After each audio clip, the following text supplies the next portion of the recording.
Assalamualaikum warahmatullahi wabarakatuh. Perkenalkan, saya Septi Dewi Cahyawati dengan NIM 1903046030 dari Prodi Studi Agama-Agama. Nah, di sini saya akan menjelaskan tentang resolusi konflik. Menurut saya, resolusi konflik itu suatu proses pemecahan masalah yang komparatif. Nah, di mana upaya-upaya untuk menyelesaikan konflik yang relevan itu ada tiga. Pertama itu dengan cara mediasi, yang kedua negosiasi, dan adjudikasi. Di mana mediasi pertama itu ada pihak atau orang ketiga yang menengahi suatu permasalahan, yang menjadi moderator. Dan pihak ketiga ini tidak memilih atau memihak antara pihak satu dan pihak yang lainnya. Terus ada negosiasi. Negosiasi itu suatu strategi penyelesaian konflik di mana para pihak itu setuju untuk menyelesaikan masalah itu dengan jalan musyawarah dan perundingan. Terus pihak-pihak yang menggunakan sarana adjudikasi, mereka harus menggunakan atau harus memberi argumentasi dan tuntutan terhadap pihak yang terkena masalah atau terjangkit konflik tersebut. Nah, penyelesaian masalah juga bisa dengan jalur litigasi dan non-litigasi, di mana litigasi itu melalui proses hukum, data-data masuk ke pengadilan, dan non-litigasi itu dengan cara masalah tidak sampai ke pengadilan, tetapi bisa menggunakan jalur mediasi dan negosiasi. Dan ada tipe-tipe konflik. Nah, tipe-tipe konflik itu ada 4. Yang pertama ada konflik nihil, kedua konflik laten, ketiga konflik terbuka, dan keempat ada konflik permukaan. Dimana pertama itu konflik nihil, dimana itu tidak ada konflik, jadi itu damai-damai saja. Terus ada konflik laten. Konflik laten itu permasalahannya itu di bawah, jadi tidak terjangkit ke atas.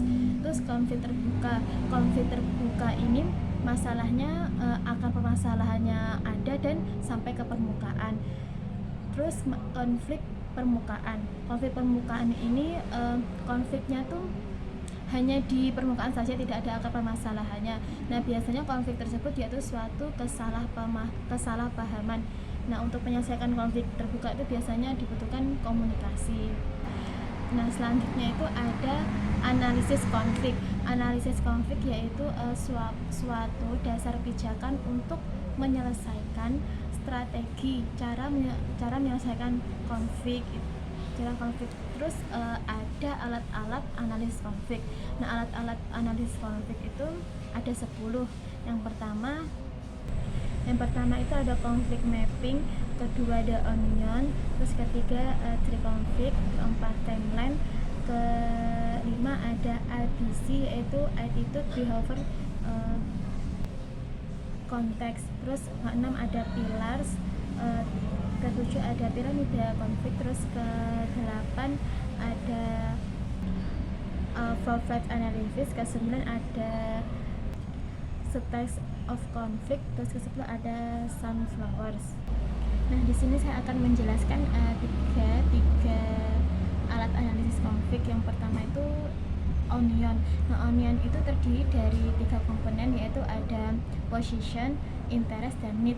Nah, di mana konflik tersebut itu kan position, kita harus mengerti posisi antara pihak konflik satu dan pihak yang lainnya. Terus dibuat interest, yaitu kebutuhannya apa, interest antara pihak satu dan pihak lainnya. Terus ada need yaitu tujuan atau tujuan mereka melakukan sebuah konflik itu pasti ada tujuan dan keinginan mereka, itu ada need antara pihak satu dan pihak yang berkonflik. Terus ada pohon konflik yaitu ada pohon konflik itu digunakan untuk biasanya pohon konflik itu pertama bentuk pohon, terus akar pohon itu disebutkan sebagai sebab. Terus dari sebab itu yang isinya yaitu suatu permasalahan konflik. kejauhan atau ke atas itu akibatnya yaitu suatu permasalahan yang timbul dari akar konflik menuju atas, yaitu di dan yaitu dimulakan akibatnya muncul. Terus yang tengah-tengah yaitu cara garis besar atau suatu judul untuk konflik tersebut. Terus yang ketiga yaitu ada piramid. Piramid tadi itu merupakan sebuah alat analisis konflik juga yang bentuknya grafik, di mana tujuannya untuk mengetahui tingkatan-tingkatan para stakeholder atau pemangku kepentingan suatu konflik. Dimana kan di setiap konflik itu kan ada kayak pelaku utama, terus dan menyambung sampai peranakannya, atau bisa disebut dengan pembantu, mungkin ada pelaku pertama, kedua, dan ketiga. Nah itu untuk mengetahui dan untuk menunjukkan jalannya atau untuk mengidentifikasi orang atau pelaku dalam tingkatan itu, cara menyelesaikannya itu dengan tadi alat analisis dengan piramid. Mungkin cukup sekian yang dapat saya sampaikan. Terus pemahaman saya terhadap resolusi konflik. Bila ada salah, mohon maaf. Terima kasih Pak atas waktunya. Saya ucapkan wassalamualaikum warahmatullahi wabarakatuh.